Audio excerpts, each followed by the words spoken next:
თავისუფლების მოედნის მიმდებარე ტერიტორია, მაჩაბლის პირველი ნომერი. ამ მისამართზე წესით ქართველი მწერლები უნდა გვხვდებოდნენ და შემოქმედებითი პროცესი მიდიოდეს, თუმცა მწერალთა კავშირის კუთვნილ ქონებაში ახლა მხოლოდ ფრჩხილის დაგრძელება, გამაგრება, მოდელირება და შილაკის გაკეთებაა შესაძლებელი. მწერალთა კავშირის ფართი ეს არის, ხო? ძინჯარი თქვენ მწერალთა კავშირისგან გაქვთ აღებული? ესეც მაჩაბლის პირველი ნომერია. აღნიშნული ფართიც ქართველი მწერლების საკუთრებაა. შესანიშნავი ლოკაცია საპრეზენტაციო სივრცის მოსაწყობად, თუმცა ლიტერატურაზე საუბრის და ახალი ნაწარმოებების გარჩევის ნაცვლად აქ მედიკამენტებს ყიდიან, რადგან მწერალთა კავშირს ეს ქონებაც სააფთიაქო ქსელისთვის აქვს მიქირავებული. ნეჯერი თუ არის? ჟურნალისტი. ტელევიზორი ხო? მხატვრის ქუჩა 7 ნომერი. ესეც მწერალთა კავშირის სტამბის ქართული მწერლობის მისამართია. შენობიდან საბეჭდი მანქანების ხმაური აღარ ისმის. დიდი ხანია აქ არც ქართველი მწერლებისა და პოეტების წიგნები დაბეჭდება.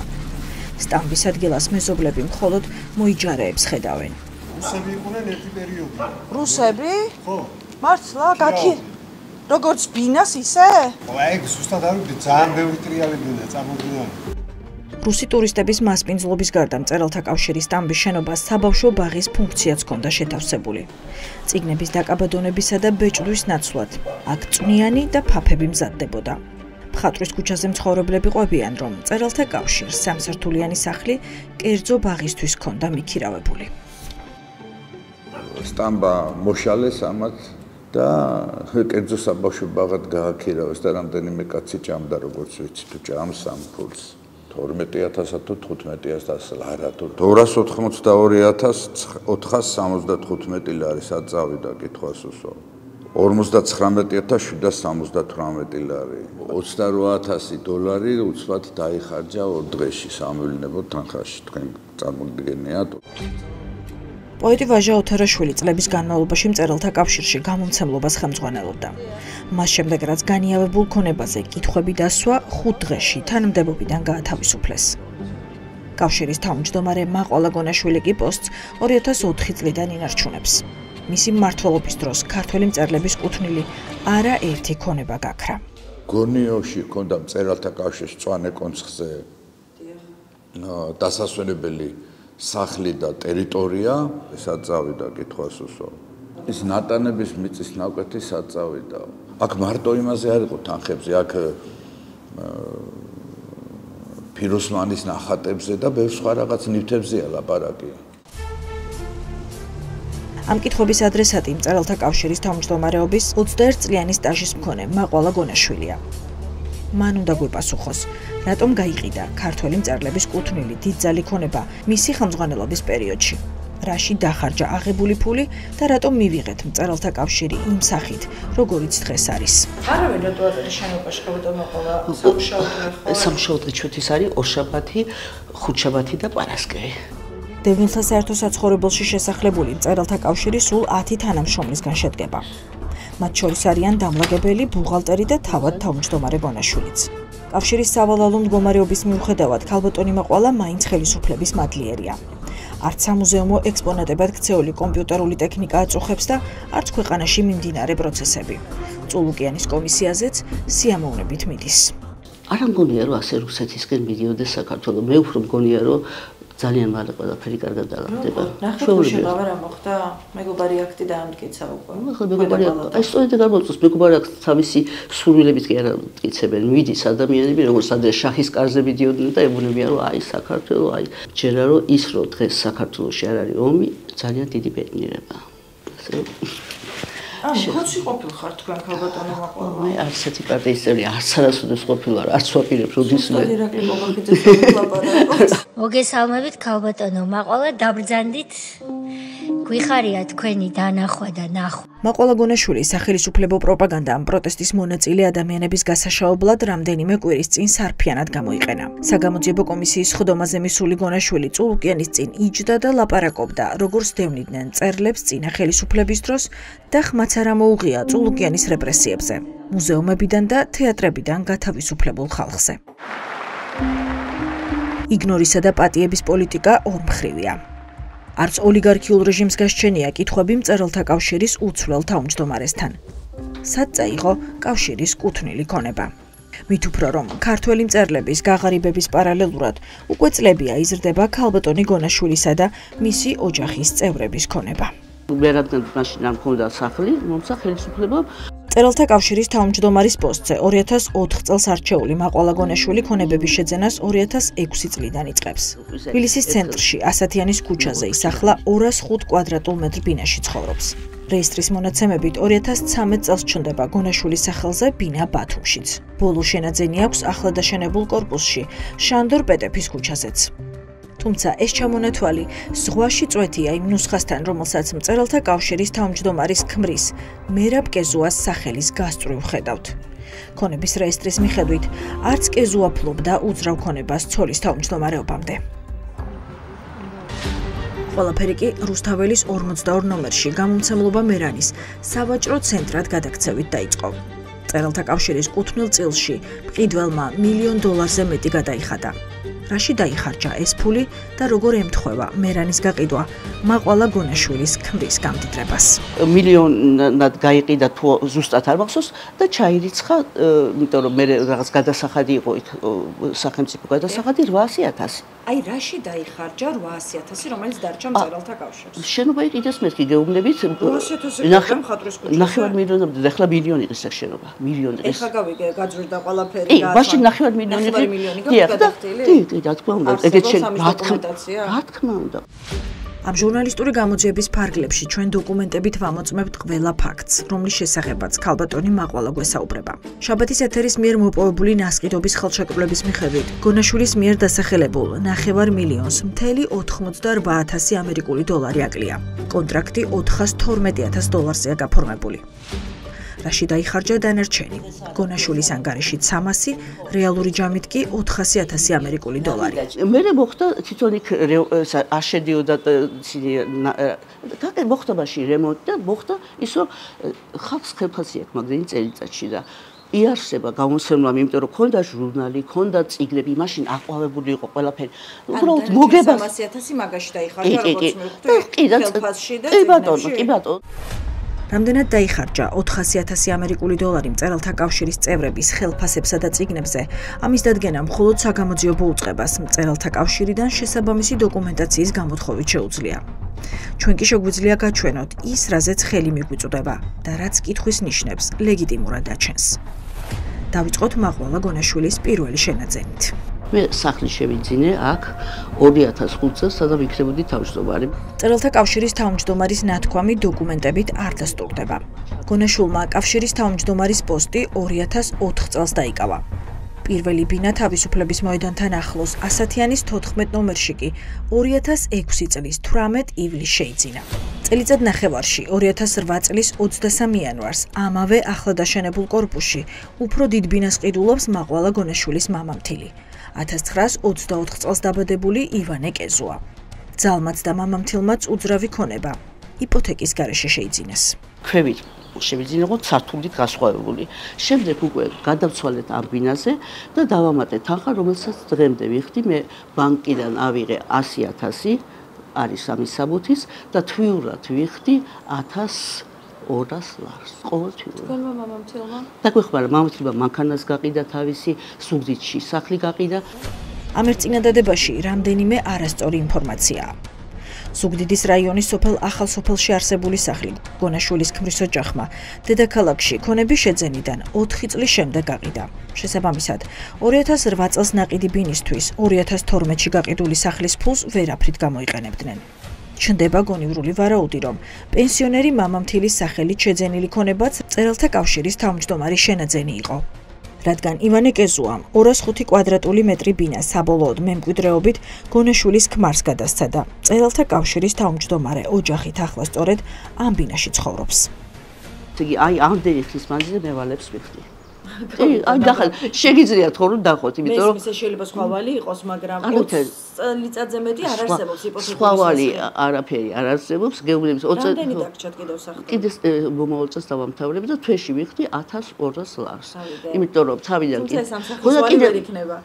ქალბატონი მაყვალა ცრუობს. საჯარო რეესტრში დაცულ დოკუმენტებში ჩანს, რომ ბინა 2008 წელს კრედიტის გარეშეა ნაყიდი.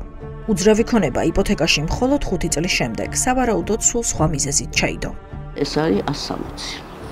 მეტია ქალბატონო. მეტია ბენხიდამდე. 200 რაღაცა კვადრატი გაქვთ. შეიძლება უნდა ახლა ზუსტად ბინა არის. არიცი თქვენი ბინის კვადრატი. ნამდვილად ვიცი რომ 160-ია საწყობელი და ეს აივანის 202 კვადრატია. კაი უფრო დიდი ქონება მქონია. გონეშვილის ქმრის დიდძალი ქონება, რომელიც მწერალთა კავშირის კუთვნილი ქონების გასხვისების შემდგომი პერიოდით თარიღდება, გაოცებას ნამდვილად იწვევს. 9 მიწის ნაკვეთი შავი ზღვის პირას ნატანებში. 400 კვადრატული მეტრი კოტეჯი, რომლის თანამესაკუთრეც გახლავთ. მიწის ფართობები მწვანე კონცხსა და მახინჯაურში. ეს ყველაფერი მაყვალა გონეშვილის ქმარმა ცოლის მწერალთა კავშირში მისვლის შემდეგ შეიძინა. ახლა თქვენს მეუღლეზე გკითხავთ. ნატანებში მას ძალიან ბევრი მიწის ნაკვეთი აქვს. მანამდე არ ჰქონდა. 1996 წელს თუ 17 წელს მომცეს ძალიან კარგი მიწა ქალაქის ცენტრში, სადაც პრეზიდენტი სახლია ახლა ამჟამად და ეგ მიწა არა აბლაბარში დიახ. და ეგ მიწა გაიყიდა იმ დროს კოლოსალურ ფასად, დღეს მილიონი ღირსება, გაიყიდა 200,000-ად 2004 წელს ამის სამუცებიც მაქვს, რომელთაც მე გარკვეულწილად ფეხზე დავდეხი.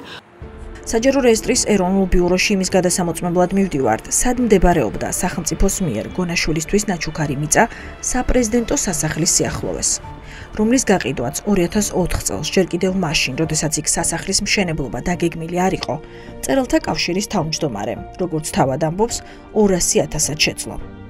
რეესტრის ტექნიკური აღრიცხვის ბიუროში გვეუბნებიან, რომ მსგავსი ქონება გონაშვილის სახელზე არ ფიქსირდება. აბლაბარში უნდა იყოს სადღაც პრეზიდენტის სასახლე რო არის მაგ ტერიტორიაზე. არა ხო? ეგეთ სახელით და გვარით რომ ნახოთ კიდე. ანუ საბოლოოდ მინდა უბრალოდ დავწუნდა, მაგითო გაწვალებთ. არა ხო? კარგით. მადლობა, მაშინ რა აზრი აქვს რაღაც გამოვითხოვ. კითხვას ქონების წარმომავლობაზე მწერალთა კავშირის თავმჯდომარეს კიდევ ერთხელ ვუმეორებთ. შეძენილი ქონების ასახსნელად ამჯერად სრულიად სხვა ვერსიას ვისმენთ. ჩემი მეუღლის იყო ბინა, რომელიც გავყიდეთ ვერცხლის ქუჩაზე. საჯარო რეესტრის ტექნიკური აღრიცხვის ბიუროში ვერც კეზუას ამ ქონებას პოულობენ. მიჩანს მარტო ერთი ქონება, ისიც ლადო-ასათიანზე კსანისის რაიონში. ეგ ვიცი, კი ანუ სხვა არ უჩანს ქონება? თბილისის მისამართზე მოდია. ხომ უნდა ჩანდეს თუ ქონდა ასეთი ქონება? მაყვალა გონაშვილთან იუსტიციის სახლიდან ვევრეკავთ. გვინდა ვკითხოთ, რატომ არ იძებნება მის მიერ გამდიდრების არგუმენტად მოყვანილი არც ერთი ქონება. თათბირია დღეს 4 შაბათი. თვითონ მითხრა, 2 შაბათს, 5 შაბათს და პარასკევს მუშაობთო და. ანუ გადაუდებელი თათბირია ვერ დამელაპარაკება? ყოველ დღე მუშაობთ, არა უცხო სტუმრები ყავს და ვერ დაგელაპარაკება და თვითონ დაგირეკავთ. მწერალთა კავშირის თავმჯდომარეს ჩვენთვის აღარ დაურეკავს. არც ჩვენს ზარებზე უპასუხია. მოგვიანებით კი ტელეფონი საერთოდ გამორთო. შესაბამისად, კითხვა დღის წესრიგიდან არ მოხსნილა. როგორ გამდიდრდა მწერალთა კავშირის თავმჯდომარე ამავე კავშირის გაღარიბების პარალელურად. პასუხების მისაღებად 10-ობით დოკუმენტს და 100-ობით გვერდს გავეცანით. აღმოჩნდა, რომ გონაშვილის თავმჯდომარეობის დროს ქართველ მწერლებს გაუყიდეს კუთვნილი მიწა მწვანე კონცხზეც, მასზე დამაგრებული შენობა ნაგებობით. გონაშვილის თავმჯდომარეობისას გაიყიდა 129 კვადრატული მეტრი თავისუფლების მოედანთან, მაჩაბლის პირველ ნომერშიც.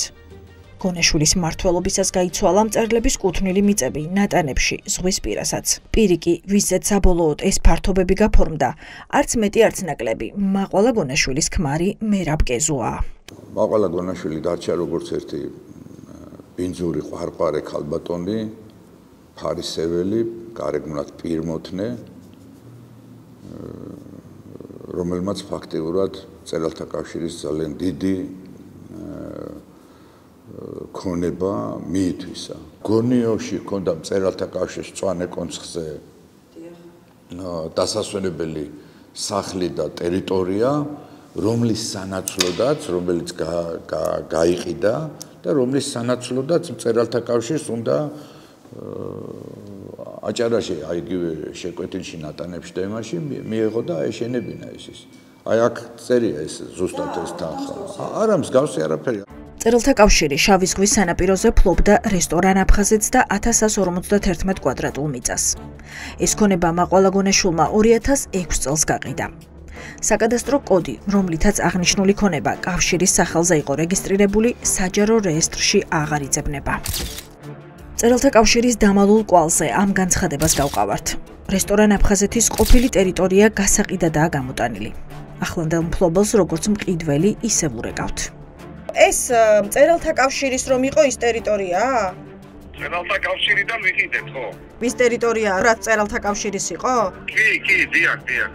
პაატა გიორგაძე ნამდვილად მიწის ახლანდელი მფლობელია, თუმცა როგორ და რა ფასად მიიღო მან ეს ფართი მწერალთა კავშირისგან, როგორც ჩანს, ამის შესახებ არსად არაფერი უნდა თქვას. მას შემდეგ რაც გიორგაძემ ჩათვალა, რომ ჩვენთან საუბარი დაასრულა, მის გვერდით მყოფებს პირდაპირ უთხრა, რომ ტევე პირველიდან დაურეკეს. არადა ჩვენ მისთვის ვინაობა არ გაგვიმხელია. კლიენტი ვარო, არ გოგზანო? შეიძლება არ გოგზალი და არ გიგზალი. ეს ის მიწა რომ მწერალთა კავშირიდან იყიდეთო? და всё ნახევი. პირველი კანალი დარდის. და ტელევიზორში ამონაწერი პაატა გიორგაძეს სურათში ვაჩვენებდა. ვაფშე არ ეფუპასუხე. უნებლიეთ ჩაწერილ საუბარში ჩანს, რომ გიორგაძე გაფრთხილებულია. წინა მფლობელზე და მასთან დადებულ გარიგებაზე რომ არავისთან არაფერი თქვას. აი და გამაფრთხილა იმან. დაგირეკენო, დაგაჩი თუ გამარტელა პარიკებს. ახლა უფრო მეშინია უფრო გლაკარა. აი სნაჩალი ჩემპიონატია და დადიანა სეტია და მწერალთა კავშირს ვიკინებენ. ვაგინი ყველაფერს აკეთებ. შეიძლება შეგვიძლია მე პირველ კანალზე აშვენებენ მაგას ვიდეოს იმას. რომ გეტყვია ხო მწერალთა კავშირად ოფიციალურად ვიდიდე. და დამთახდა მე ისერია რაღაცა ტვიტერზე და იპერი შეშინებული არ უნდა მქონდეს. ფაქტია, რომ მწერალთა კავშირმა მაყვალა გონაშვილის ხელმძღვანელობით მწვანე კონცხზე ტერიტორია გაყიდა. თუმცა, რა სარგებელი მიიღო და მიიღო თუ არა საერთოდ ამ ნასყიდობით კავშირმა უცნობია. საკადასტრო კოდი, რომელიც მინიჭებული ჰქონდა მწერალთა კავშირის ქონებას და ეს იყო რესტორანი აფხაზეთი მწვანე კონცხზე საუკეთესო ადგილზე, საუკეთესო ხედით, ფიზიკურად არ იძებნება საჯარო რეესტრის არც ერთ დოკუმენტში, მათ შორის არქივშიც. ეს იმიტომ არის ესე გაკეთებული, რომ როგორ გაიყიდა, რამდენად გაიყიდა, სად წავიდა თანხა, არ ჩანს და არც გამოჩნდება, თუ რა თქმა უნდა მწერალთა კავშირის თვითონ წევრები არ დაინტერესდებიან, სად წავიდა მათი ქონება. ეს ხო მაყვალა გონაშვილის ქონება არ ყოფილა, ეს არის ქონება, რომელიც მწერალთა კავშირის თითოეულ წევრს ეკუთვნოდა. კიდევ ერთი ქონება, რომელიც გონაშვილის გადაწყვეტილებების კეთილს ინდისიერებაში ეჭვის შეტანის საფუძველს იძლევა ნატანებში არსებული მიწის ნაკვეთებია. 1000 ლარად შეძენილი 900 კვადრატული მეტრი მწერალთა კავშირის დოკუმენტების თანახმად 45000 ლარად მიყიდეს. ამის შემდეგ მწერლების მიწა ზღვისპირას ვინმე ვაჟა ძირკვაძის ქონებაში იცვლება. ამ გარიგებას კი მწერალთა კავშირის სახელით ხელს გონაშვილის ქმარი მერაბ გეზუ აწერს. საბოლოოდ კი ძირკვაძე ყველა ამ ქონებას მაყვალა გონაშვილის ქმარს გადასცემს. გასაგებია რომ მაყვალა გონაშვილი ენდობოდა მერაბ გეზუას და იმიტომ არის მისი ცოლი. ხო, ფიზიკური პირი მერაბ გონაშვილის, მაგრამ წარმოუდგენელია რომ მწერალთა კავშირის თავმჯდომარე მინდობილობა გაუკეთა მის მეუღლეს მერაბ გეზუას. ჰქონდა უფლება რომ გარიგებები დაედო, ხელი მოეწირა, გაეყიდა, იპოთეკით დაეტვირთა და ასე შემდგომ. მწერალთა კავშირის ქონების გასხვისება ამით არ დასრულებულა. მაყვალა გონაშვილის თავმჯდომარეობისას გაიყიდა 129 კვადრატული მეტრი თბილისის შუაგულში, მაჩაბლის ქუჩაზე. ჩვენ მოვიპოვეთ ნასყიდობის ხელშეკრულება, რომელშიც წერია, რომ 2013 წელს სამთავრობო კვარტალში გონაშვილმა კომერციული ფართი 50000 ლარად, ანუ კვადრატული 359 ლარად გაასხვისა. ხელშეკრულებაში დამატებით მხოლოდ ის წერია, რომ მყიდველმა ფასადის სარემონტო სამუშაოებით საკუთარი ხარჯით უნდა ჩაატაროს და ამაშიც 50000 ლარი დახარჯოს. გარიგება აჩენს განცდას, რომ საბაზრო ფასთან შეუსაბამო ციფრი მხოლოდ ფურცელზე ჩაიწერა და რეალური თანხა ხელიდან ხელში გადავიდა. 50000 ლარად ალბათ 10 კვადრატულსაც ვერ იყიდი მაჩაბელზე ისეთ ადგილზე, ისეთ კვარტალში. ეს ცხადყოფს იმას, როგორ ხდებოდა გარიგება და როგორ იყენებდა სავარაუდოდ მაყვალა გონაშვილი მწერალთა კავშირის ქონებას პირადი კეთილდღეობისთვის. ძალიანაც კარგი რომ მწერალთა სახლი, რომელიც თავის დროზე მწერალთა კავშირის საკუთრება იყო, რომ დღეს აღარ არის მწერალთა შემოქმედებითი კავშირის საკუთრება, იმდენად რამდენადაც ალბათ სავარაუდოდ იმ გზას გაუყენებდა მაყვალა გონაშვილი, რაც მწერალთა კავშირის სახელზე არსებული მრავალ ქონებას გაუყენა. მაყვალა გონაშვილს ჩვენ სატელეფონო ზარებზე დოკუმენტების გაცნობისა და მტკიცებულებების მოპოვების შემდეგ რომ ეპასუხა, აუცილებლად ვკითხავდით აგლაძის პირველ ნომერში არსებულ ქონებაზეც, რომელიც პირდაპირ მნიშვნელობით გაქრა. აგლაძის ქუჩაზე ჩვენ არაფერს არ ვფლობდით, ჩვენ გვიდოდა პირველ სართულზე ვითომ მაღაზია ქონოდა, შეტანილი გვაქვს თანხა, მაგის საბუთიც არსებობს, გვატყუებდა ბოლო წუთამდე ეს ფული თურმე არ გაატარა და მოხდა ისე რომ ბოლომდე გვპირდებოდა რომ ჩვენ რაღაცას დაგვიბრუნებდა. გონაშვილი ამჯერადაც სრულობს. საარქივო დოკუმენტებში ჩანს, რომ ეს მიწის ნაკვეთი, სადაც ახლა მრავალსართულიანი კორპუსი დგას, თბილისის მერიამ მწერალთა კავშირს მშენებლობის ნებართვიანად საკუთრებაში გადასცა. საწავიდა ქონება, რომელიც ქართველ მწერლებს ამ გარიგებით უნდა მიეღოთ და რატომ გვატყუებს მაყვალა გონაშვილი. თარკის ეშინიათ. მათ ეშინიათ ამ წარსულზე, წარსულის გაცხადების და გაშიშვლების, იმიტომ რომ ძალიან ბევრი ჩონჩხი ყავთ კარადაში. ოსაბჭოთა საქართველოს, შევარდნაძის საქართველოს დამახასიათებელი მოვლენა, იქ გაქირავებული ფართობები, იქ რაღაცა ბიზნესები, იქ მისი, ასე ვთქვათ, თურმე კონტაქტი ამ რუსულ კლუბთან და ლავროვის, ასე ვთქვათ, ხელმძღვანელობის ქვეშ მყოფამ, ეს ძალიან გასაგები რაღაცა, თუ კი ჩვენ ზოგადად საბჭოთა პერიოდის მწერალთა კავშირის ისტორიასაც გავიხსენებთ. საქართველოს მწერალთა კავშირის თავმჯდომარესთან საკონტაქტო არხი ახლაც რუსულია. მაილ.ru და კონტაქტ.ru არის დღემდე მაყვალა გონაშვილის ელექტრონული მისამართი. მისი დაფუძნებულია რუსულენოვან ლიტერატურთა ასოციაცია ნოვი სავრემენიკიც. გონაშვილი არ ტოვებს რუსული ენის და კულტურის პოპულარიზაციისთვის ორგანიზებულ არცერთ შეკრებას, თუმცა მსგავსი ღონისძიებებისთვის მას კავშირის კუთვნილი ფართი აღარ გააჩნია. შევუკვეთეთ იურისტს, ვთხოვეთ, მივეცით შეკვეთა, რომელმაც შეაგროვა მთელი ეს ინფორმაცია, საკმაოდ ისეთი დიდი დოკუმენტია, დღეს ინახება მწერალთა სახლში. საჯარო რეესტრის დონეზე არის ხო ნამუშევარი, ანუ ძალიან კარგი კვლევა არის ჩატარებული, რას ფლობენ, რას აქირავებენ და ეს არ არის მცირე ქონება. ჩვენ კულტურის სამინისტროშიც გავაგზავნეთ ეს დოკუმენტი და მუდმივად იყო ამაზე ლაპარაკი და არავინ არასოდეს ამითი არ ინტერესდებოდა. არ ინტერესდებოდა არც იმითი, მაგალითად, რა ქონება გადმოგცეს ჩვენ. მე მომცეს ესეთი დახურულ ოთახში იყო ეს ძვირფასი ნივთები, რომელიც იყო ესეთ ფარატინა სამ ფურცელზე ამობეჭდილი, არც ბეჭედი, არც ანუ არანაირი ოფიციალური სახე ამას არ ქონდა. ლომოური მიხვდა, რომ იმის გარდა, რაც ფარატინა ფურცლით ჩააბარეს, მწერალთა კავშირი კიდევ ბევრი და ღირებული ქონების პატრონი იყო. წელიწადზე მეტი იყო, რაც მუშაობდით და მერე მოიტანა ქალბატონმა მაყვალამ ლადო გუდიაშვილის პორტრეტი, რომელიც სახლში ქონდა. და რომ კითხეთ, რომ კი, მაგრამ ამდენი ხანისად იყო სახლში წავიღე, რომ გადამერჩინა.